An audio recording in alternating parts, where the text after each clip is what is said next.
Mga kapeso Pinoy, magkano nga ba ang kailangan mong pera para sa retirement mo?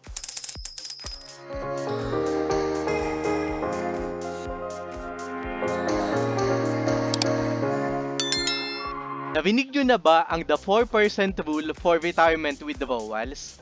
Naimbento ito ng financial advisor na si William Bingen, na kung saan sinasabi niya na kung halimbawa meron kang 5 million na savings para sa iyong retirement, 4% nito ang pwede mong i-withdraw kada taon. Ibig sabihin, 4% ng 5 million ay equal to 200,000 na pwede mong gastusin sa loob ng isang taon or sa loob ng 12 buwan ay 16,667 per month. Ngayon, ang maganda dito sa retirement fund na ito, nag-a-adjust siya based sa inflation rate. So for example, meron tayo inflation rate sa Pilipinas na 8%, ibig sabihin yung 200,000 mo, pwede mo siyang i-adjust sa inflation rate at sa susunod na taon, 216,000 naman ngayon ang pwede mong i-withdraw sa iyong retirement fund o sa iyong retirement or portfolio fund. 216,000 sa loob ng 12 buwan naman ay 18,000. At sa mga susunod na taon, i-a-adjust ulit natin siya sa mga susunod na inflation rate sa table na ito. Ilagay natin siya sa Excel file para mas madali nating maintindihan at kung ano nga bang mangyayari sa ating retirement. Halimbawa, may stock investment tayo o may retirement fund tayo na naka-invest sa stock market worth 5 million pesos. 4% niyan ay 200,000 pesos annually. Ibig sabihin, on a monthly basis, 16,666 pesos ang pwede nating gastusin galing sa ating stock investment. Ngayon, magtutuloy-tuloy ang pag-i-invest ng ating stock. Pero anong age nyo ba gustong mag-retire? Ako kasi gusto ko at age 56 makapag-retire na ako. So ibig sabihin, dapat masuplayan ng ating portfolio o ng ating investment ang ating retirement. Sabihin natin na hanggang year 87 ay kaya tayong suplayan ng ating investment. So ngayon, kailangan nating malaman ngayon yung PSE index gain tuwing December 31 ng katapusan ng taon para malaman natin kung kakayanin nga ba na halimbawa sa stocks tayo nag-invest. Nandito ang PSE index simula 1990 hanggang 2022. Ito yung year-end closing price at nandito naman yung year return nila kada taon. So halimbawa, nung 651 yung closing price ng index, tumaas siya ng 1,151 naman noong 1991. Kaya nagkaroon tayo ng return na 76.82%. Pero syempre, hindi naman palaging gain. Katulad dito, may gain tayo na 154%. Pero nagkaroon ng bond crisis, Japan financial crisis, Asia financial crisis noong 1997, economic recession 3 taon na sunod-sunod. Nagkaroon ng global financial crisis, ito yung sa Lehman Brothers, nagkaroon tayo ng COVID-19 recession at kung ano-ano pa. So hindi ibig sabihin na palaging kikita yung stock investment natin. So gamitin natin itong data na ito simula 1991 hanggang 2022. Pero syempre, iba talaga kung hindi natin alam kung anong mangyayari sa mga susunod na taon. So ngayon, ipipaste ko siya dito para malaman natin kung kikita ba talaga ang investment natin. So ngayon, kung ito ang pagbabatayan natin, yung 5 million natin na investment, kikita pala siya ng 76.82% sa ating investment. So, imumultiply ko siya sa naging gain noong 1991. Example lamang ito based on historical events ng PSE. Siyempre, ipa-plus natin dito yung initial investment natin. So, nung sumunod na taon, yung 5 million pesos natin, naging 8,841,000. Hindi ko sinasabing ganyan ang mangyayari sa'yo in the future. Paiba-iba syempre ang performance na ating stock market. Pwedeng maghulog ka sa mutual funds o kumuha ka ng mutual fund kung hindi ka pa marunong sa stock market. Ang mga mutual funds, experts natin yan. O kung gusto mo, pwede kang pumili ng sarili mong stocks para ikaw mismo ang mag-invest sa stock market ng Pilipinas. Ngayon, hilahin natin yung formula natin hanggang age 87 natin. So sabi dito, Yung 5,000 daw natin nung 55 years old tayo as our initial investment, at the age of 87, kikita siya ng 50 million pesos. Lalago yung pera natin. Kung makikita nyo dito ka peso, kahit bumabagsak yung stock market natin, like for example, age 65 or age 62 natin, naging 41%, bumagsak ng 14 million, lumalago at lumalago pa rin talaga yung pera natin in the future. Ngayon, kapeso, syempre, hindi naman nagbe-base lang tayo sa gain ng stock market. May tinatawag tayo na inflation rate. Ito yung pagtaas ng halaga ng mga bilihin natin. Ito yung nagpapababa ng halaga ng pera natin. Yung 200,000 pesos mo ngayon, after 5 years, hindi na 200,000 ang worth na kaya niyang bilhin o kaya mong bilhin last 5 years ago.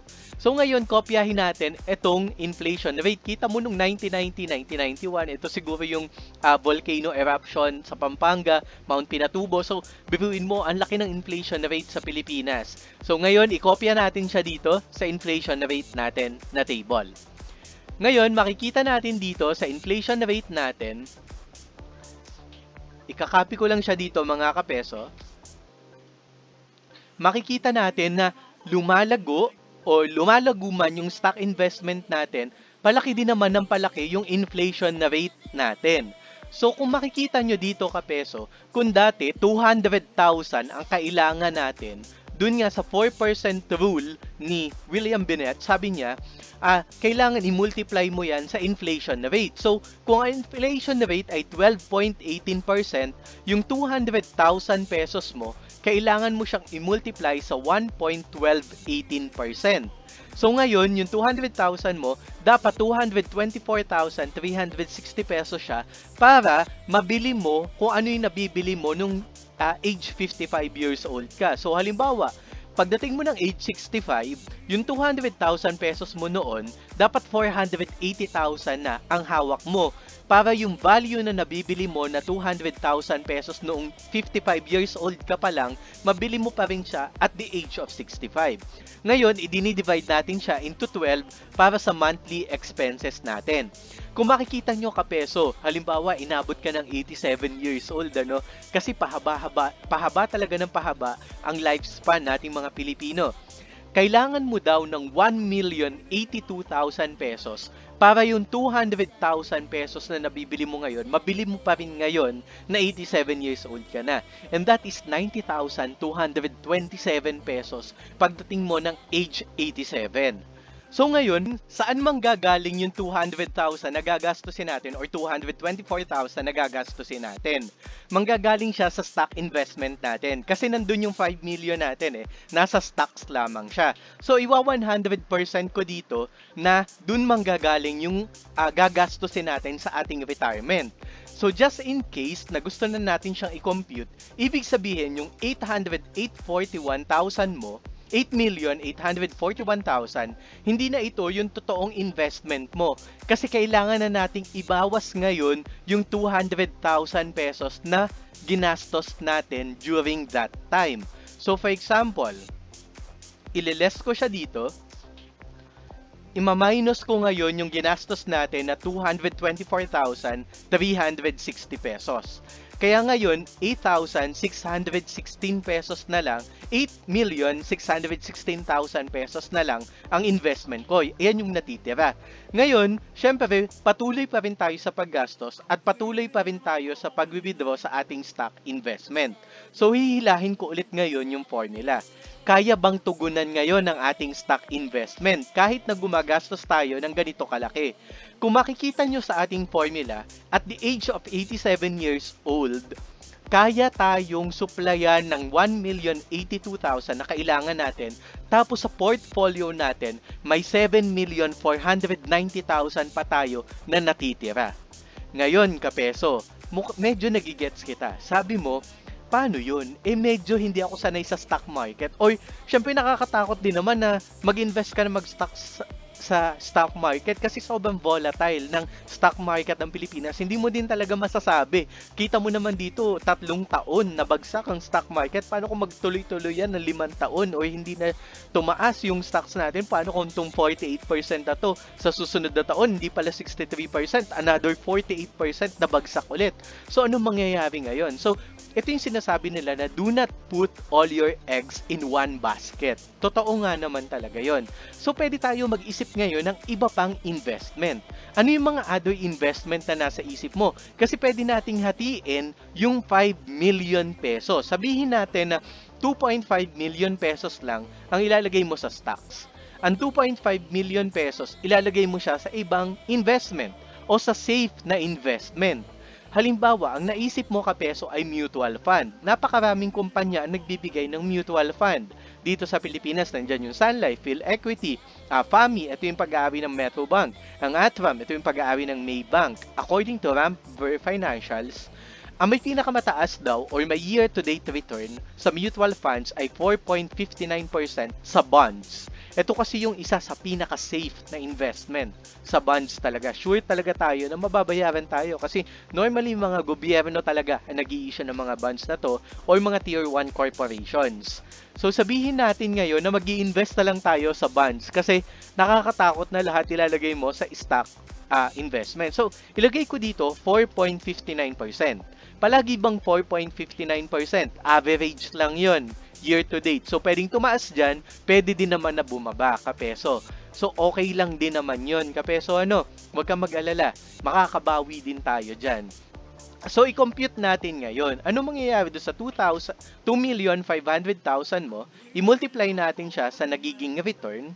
I-plus natin ngayon yung original investment natin. Ngayon, yung 2.5 million mo, magiging 2,614,000. Hihilahin ko ulit yung formula natin dito. So, ngayon, yung 2,500,000 mo before, naging 10,510,000. Paano ngayon yung maganda mong hatian dito, kapeso? Dito na ngayon papasok. Paano mo hahatiin? Ilang percent yung i-withdraw mo sa stocks, ilang percent yung i-withdraw mo sa other investment. Sabihin natin na 50% sa stock, at 50% naman sa other investment. Yun din yung i-withdraw mo. Ngayon, katulad ng ginawa ko sa stocks, kailangan kong bawasan yung other investment din. Kasi, mag-withdraw din tayo dyan ng 50%. Ilelas ko ngayon yung i-withdraw natin. Dito ko siya kukunin. So, ngayon, yung 2.5 million ko, naging 2,502,000.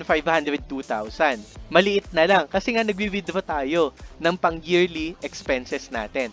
Tingnan natin kung saan siya aabot. Kita nyo dito kapeso, ubos na ang value ng bonds mo, ubos na ang value ng 2.5 million mo at the age of 72. Pero yung stocks mo, tuloy-tuloy pa rin. Pero maliit ang ibibigay niyan. Halimbawa kasi, kapeso, at the age of 72, tumigil na tayo or naubos na yung pondo ng bonds natin. Ibig sabihin, 2.5 million na lang or 325,000 makukuha mo kada month. Which is divide 12, sa tingin ko mga 28,000 or 27,000 na lang yan. 72 years old ka na nun, magkano na lang ang value niyan? So sa tingin ko, hindi good na 50% at 50%. Maganda siguro 60% dito, o kaya naman 40% sa bonds ang gawin natin. Ganun pa din kapeso. At the age of 76, ubus na yung value ng bond fund mo. Baka hindi pwede yung bonds. Sabihin natin na 70% naman sa equities or sa stock investment, 30% naman ang gagawin mo sa bonds. Ngayon, aabot siya ng hanggang 83 years old. Safe ka. Kaso, yung equity naman, siya naman yung babagsak kapeso. So, subukan natin na halimbawa, 65% dito, subukan natin kung magbabalanse siya. At 30% naman dito ngayon. 35% naman sa other investment. Aabot siya, yung bonds natin na hanggang 80 years old, yung stocks naman natin na aabot na hanggang 82 years old. So, hindi ko maipapayo na ilagay siya sa bond fund at 4.59%. Masyado siyang maliit para ipanlaban natin sa inflation rate. Or pwede mo rin naman kasing mas liitan. Halimbawa, 3 million sa stock investment and then sa other investment naman ay 2.5 million naman yung ilagay mo. Pwede din yun ay 3 million dito or 2 million dito sa bond fund. Halimbawa, gagawin natin siya na 3 million dito. Sumaba ako na isang zero. And then dito naman, gagawin naman natin siya na 2 million pesos. Pwede kaya na umabot siya sa ganun. So at the age of 78, tumatakbo pa rin yung equity natin pero bagsak na yung bond fund natin. Pwede mong i-70% si stocks, 30% naman si mutual fund. Ano kayang age siya mauubos at the age of 79? O kaya 80-20, ito yung kalimitan na nasa safe haven yung 20%. Kung makikita nyo naman dito, naubos na at the age of 81 naman sa equities, tumatakbo pa rin si bond fund. May iba pang way or other investment na kung saan pwede nating ilagay yung pera natin. Narinig nyo na ba yung MP2? So yung MP2 mga kapeso, ito yung average rate nila for the last 5 years. In-average ko yan at umabot ako ng 6.76%. Halimbawa, hindi tayo sa bond naglagay. Naglagay tayo sa MP2. So, halimbawa, 2,500,000 ang ilalagay natin sa equities, 2,500,000 din naman yung ilalagay natin sa ating other investment. Sumobra na naman ako ng another zero. Ngayon, ano kaya ang mangyayari sa ating investment? Halimbawa, umpisahan natin sa 50-50 kapeso. 50% sa stocks, 50% naman sa MP2. Yung MP2 natin, mauubusan siya at age 77. Pero yung equity, patuloy pa rin yung takbo.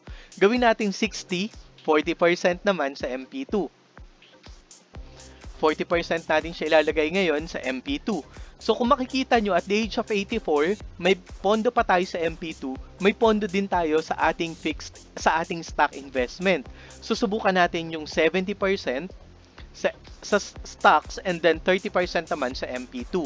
Kung makikita nyo, mabilis mauubusan yung equity natin pero may mutual fund pa tayo or meron pa tayo makukuha niyan sa MP2 natin. Kung gagawin naman natin na 65:35, ang mangyayari, may pera tayo sa equities hanggang 82 years old at may pera tayo sa ating MP2 hanggang 87 years old. So, ang magandang combination sa tingin ko mga kapeso, gawin natin siyang 60-40. Para tuloy-tuloy yung pera natin, mauubos siya at the age of 84. Bahala na si Batman at the age of 85 kung may mawi-withdraw pa tayo. Pero syempre mga kapeso, kung tatanungin nyo ako, paano ko i-withdraw ngayon yung MP2 ko? Every 5 years siya nagmamature. So, ang pwede mong gawin dyan, kapeso, nandyan yung MP2 laddering strategy na kung saan taon-taon, meron kang nagmamature na MP2. Gagawa ka ng 5 accounts, nandyan sa baba yung link or mag-comment ka lang below kung kailangan mo ng link para sa MP2 laddering strategy para taon-taon may nagmamature ka na MP2 para makuha mo yung amount para sa retirement mo. Para makuha mo halimbawa, 89,744. Pag may nag-mature ka, kuha ka ng 89,000 and then ihulog mo ulit sa panibagong MP2 account yung nakuha mo o yung nakuha mo sa MP2 ngayon. At syempre kapeso, kung iisipin natin, masyado pa ring maliit ang 16,666 sa ating retirement. Halimbawa ngayon, 16,666 for sure, baka may maintenance ka na yan. Napakahirap na din para sa'yo. So, kahit 90,000 pa to, at the age of 87, magkano na lang din yan. Kaya napakahalaga kapeso na maghulog ka pa rin sa SSS pension mo. Halimbawa, ang pinakamataas na pension ng SSS ngayon syempre tataas pa to habang tumataas yung age natin kasi nag-a-adjust din naman sila kahit papaano sa inflation. 20,000. So halimbawa may 20,000 ka dyan, meron kang 16,000 na nakukuha sa stock investment mo, magkano din yun? Mga 36,667. Enough na para sa isang individual. Yung iba naman, ang ginagawa nila, halimbawa may stock investment, tapos may SSS, yung iba, hinahati nila, nagtatayo sila ng konting apartment, 2 pinto, 3 pinto, para kahit pa paano, yung renta kasi noon nag-a-adjust din naman sa inflation rate, di ba? Pwede mo ding taasan yung renta. Sabihin natin, stock investment, 2 milyon, 3 milyon naman para sa apartment. At least meron kang stocks, meron kang apartment, meron ka pang SSS pension. Ang tanong na lang ngayon kapeso, bago ako mag-age 55, saan ako pwede mag-invest para makaipon ako ng 2.5 million? Nandito ngayon yung mga tulong ko nandito yung MP2, meron din tayong stocks. Comment down below para sa mga gusto mo na kung saan mo gusto mag-invest. Sa bonds ba? Sa mutual funds? Sa stocks? Sa MP2 para mabigay ko sa iyo yung link, Kapeso. Ano? Ready ka na ba para sa retirement mo at the age of 56, Kapeso?